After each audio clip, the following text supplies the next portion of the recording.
प्रणाम सब के आइ एकटा फेर से खिलौना गीत सुनाबै छी। आशा करै छी जे नीक लागत।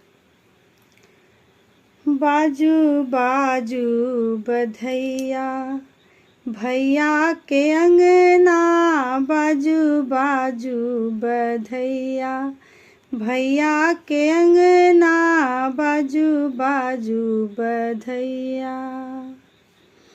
हजमाल धोती पमरियाल साड़ी, हजमाल धोती पमरियाल साड़ी, बहिन ल चाही सोना के कंगना, बहिन ल चाही सोना के कंगना, बाजू बाजू बधैया भैया के अंगना, बाजू बाजू बधैया भैया के अंगना, बाजू बाजू बधैया।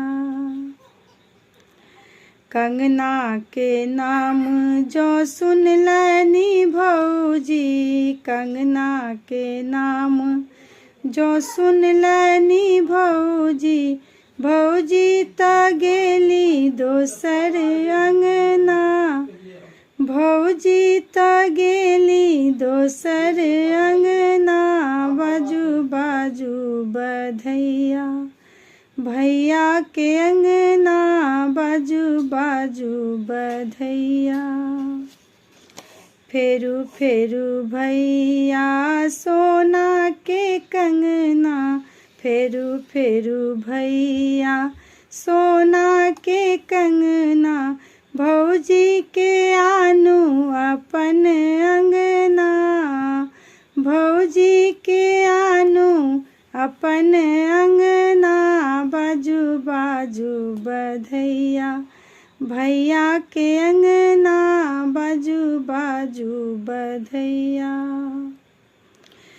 पहिरू गे बहिनो सोना के कंगना, पहिरू गे बहिनो सोना के कंगना, भौजी के जाय दियो तेसर अंगना, भौजी के जाय दियो तेसर अंगना, बाजू बाजू बधैया भैया के अंगना, बाजू बाजू बधैया।